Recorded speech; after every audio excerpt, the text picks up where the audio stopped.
అందరికీ నమస్కారం. కాంగ్రెస్ పార్టీ ఈ రాష్ట్రంలో కావచ్చు, గ్రామాలలో కావచ్చు, 6 నెలల వ్యవధిలో ప్రజలకు సంబంధించినటువంటి ఒక కార్యక్రమాన్ని కూడా చేయకుండా ప్రజల గురించి కనీసం దృష్టి కేంద్రీకరించకుండా, మొన్నటిసారి పంట పొలాలు ఎండిపోతున్నా కూడా కనీసం ఎమ్మెల్యేలు వాటి గురించి పట్టించుకోకుండా, మంచినీళ్ళు కూడా లేకుంటే పట్టించుకోకుండా, వాళ్ళ పనుల అవినీతి ఏ విధంగా చేయాలి, ఎంత తొందరగా ఎక్కువ సంపాదించుకోవాలనే దాని మీదనే దృష్టి కేంద్రీకరించడం జరిగింది. దానికోసం మంథని నియోజకవర్గంలో మరి అనేక అవినీతి అక్రమాలు, అటు పెద్దపల్లి, భూపాల్పల్లి జిల్లాలలో ఇసుక మాఫియా, మట్టి మాఫియా, తది ఎమ్మెల్యే కనసల్లలో జరుగుతూ ఉన్న విషయాన్ని ఈ సమాజం దృష్టికి, ఇవాళ కాంగ్రెస్ పార్టీ అంటేనే మోసం చేసి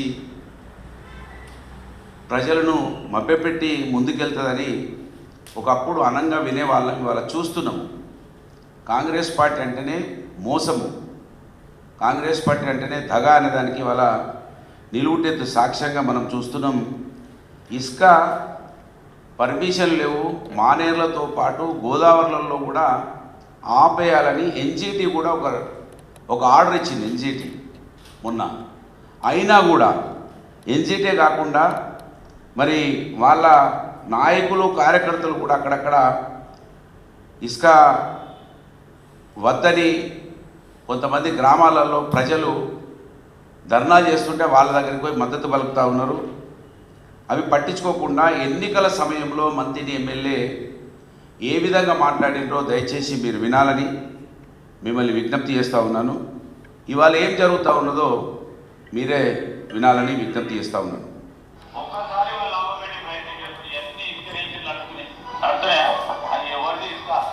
మీ తాత ముత్తాతలు మీది దాన్ని దోచుకోబోతున్నారు, పోతున్నా లేదా? తిరిగి ఆ సొమ్ము మళ్ళీ తీసుకొచ్చే ప్రయత్నం చేస్తారు. 30వ తారీఖు నాడు మీ సొమ్ము మీరు తీసుకోవాలి. తీసుకొని ఏం చేస్తారు? చేయాలి. అప్పుడు వాళ్ళకి బుద్ధి వస్తుంది. ఏమంటుండు మంత్రి ఎమ్మెల్యే? తాత ముత్తాతల ఆస్తి దోసుకపోతున్నారు, ఇసుక అంతా కూడా పట్టుకపోతున్నారని ఎన్నికల సమయంలో ఎమ్మెల్యే దాని మీదనే మాట్లాడింది. డబ్బు తీసుకొస్తారు, పంచి పెడతారు అన్నాడు. ఆయనే ఓటుకు 2000 చొప్పున మొన్నటి ఎన్నికలలో పంచిపెట్టిండు. అంతకుముందు దాదాపు 500 రూపాయలు పంచిపెట్టిండు. ఇవాళ 2000 రూపాయలు ఓటుకు పంచిపెట్టిండు. ఇవాళ మళ్ళీ వాళ్ళే టెండర్లు పిలిచింది. ఇవాళ గవర్నమెంట్ కొత్తగా టెండర్లు పిలిచింది. మళ్ళీ ఎన్జీటీ వద్దని చెప్పినా కూడా కొత్తగా టెండర్లు పిలిచింది. ఈ లారీలన్నీ కూడా మావే అన్నారు. ఈ టెండర్లు పిలిచి గవర్నమెంట్ కూడా వీళ్ళు డబ్బు జమ చేస్తలేరు. లారీలు మొత్తం ప్రతిరోజు దోపిడే. ఒక లారీ గవర్నమెంట్ పర్మిట్ తోటి పోతే 100 లారీలు దొంగతనంగా పోతున్నాయి, 100 లారీలు దొంగతనంగా పోతున్నాయి. ఇట్లా ఇసుక దోపిడీ అని ప్రతిరోజు పేపర్లో రాని రోజు అంటూ లేదు. అది కూడా ఎవరో బీఆర్ఎస్ పార్టీ వాళ్ళు లేదా సామాన్యులు ఎవరైనా ఫోన్ చేస్తే ఎవ్వరు కూడా పోలీసు వాళ్ళు రారు. మళ్ళీ కాంగ్రెస్ వాడే దాంట్లో ఒకడు గ్రూప్ అయ్యి వానికి ఏదైనా కమిషన్ రాకపోతే ఆ కాంగ్రెస్ వాడు ఫోన్ చేస్తేనే వస్తారు పోలీసు వాళ్ళు, రెవెన్యూ వాళ్ళు, మైనింగ్ వాళ్ళు. మిగతా ఎవ్వరు ఫోన్ చేసినా కూడా రారు. ఈ విధంగా ఈ విధంగా ఇసుక మొత్తం అక్రమంగా తరలిపోతూ ఉన్నది. ఆ రోజు ఎవరికైనా చిన్నగా ముళ్ళు గుచ్చుకుంటే ఆ ముళ్ళు కూడా బీఆర్ఎస్ పార్టీకి వచ్చింది, బీఆర్ఎస్ పార్టీ వలన జరిగిందన్నారు. ఇవాళ ఈ లారీలు అక్రమ రవాణా వలన అనేక మంది చనిపోతూ ఉన్నారు. వీటి గురించి ఎవ్వరు కూడా ఇప్పటివరకు మందలించినటువంటి దాఖలాలు లేవు. అంతేకాకుండా ఇసుక ఒకటే కాదు, ఇవాళ మట్టి ఒకప్పుడు మట్టి తీస్తే ఆ మట్టి సీనరేజ్ ట్యాక్స్ గవర్నమెంట్కి పోయేది. మేము ప్రభుత్వంలో ఉన్నప్పుడు, ఇవాళ సీఎంఓలో ఉన్నారు సంగీత సత్యనారాయణ గారు, ఇలా సీఎం మా పెద్దపల్లి కలెక్టర్గా ఉన్నప్పుడు ఆమె ఒక క్యూబిక్ మీటర్కు 92 రూపాయలు వసూలు చేస్తే దాన్ని మొత్తం సగానికన్నా తక్కువ చేసి ఇవాళ 42 రూపాయలు మాత్రమే మట్టి కలెక్షన్ చేస్తూ ఉన్నారు.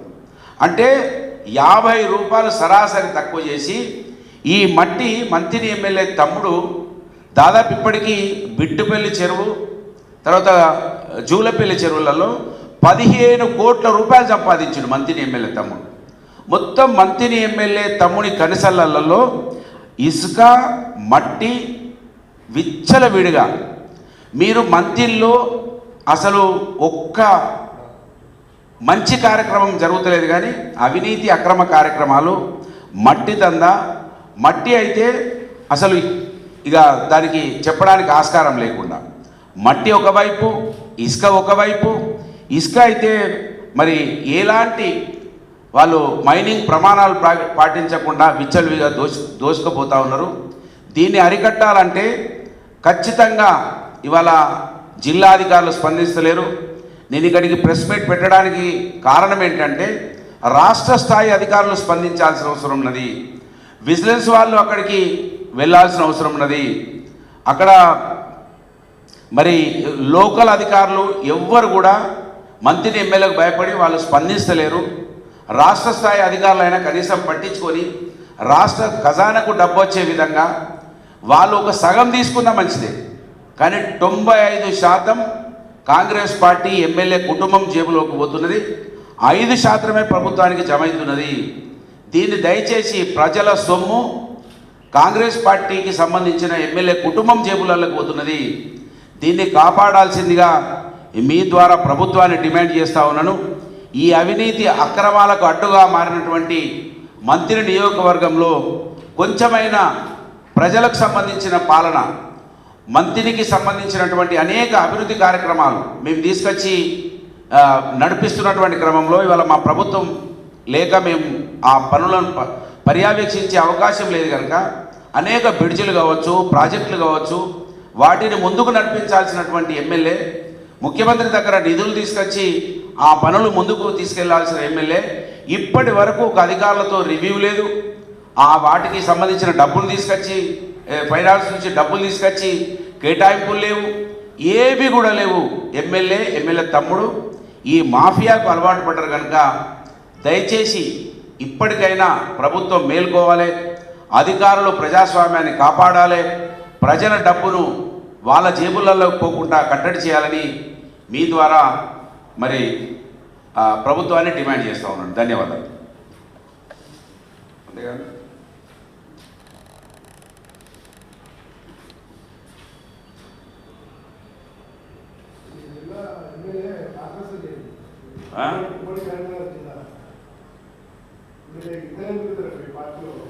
మళ్ళీ అందరు బీఆర్ఎస్లకు వస్తారు.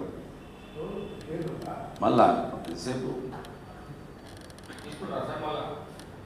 వాళ్ళు వచ్చే ప్రయత్నం చేస్తారు.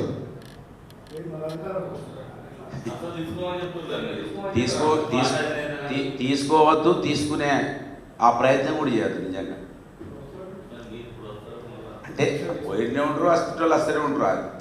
వాళ్ళు రాకపోతే ఇంకోరు రారా, ఇంకోరు వస్తుంటారు, కొత్త రక్తం వస్తూ ఉంటుంది. వాస్తవంగా తీసుకోవద్దు, దాన్ని ఎవరు కూడా ఎంకరేజ్ చేయద్దు. ఎందుకంటే ఇటువంటి సమయంలో వాళ్ళకు ప్రజలు వాళ్ళను ఎన్నుకొని గౌరవిస్తే ఇటువంటి టైంలో పోయే వాళ్ళను దృష్టిలో పెట్టుకోవాలి పార్టీ. వాస్తవం కేసీఆర్ గారు ప్రకటించారు, కేటీఆర్ గారు ప్రకటించారు, తీసుకోరని భావిస్తున్నాం.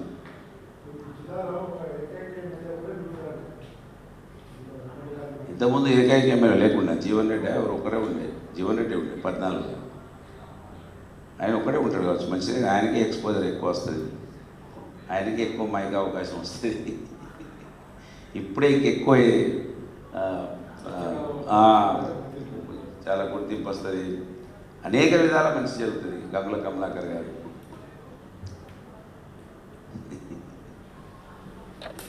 థ్యాంక్ యూ, ధన్యవాదాలు.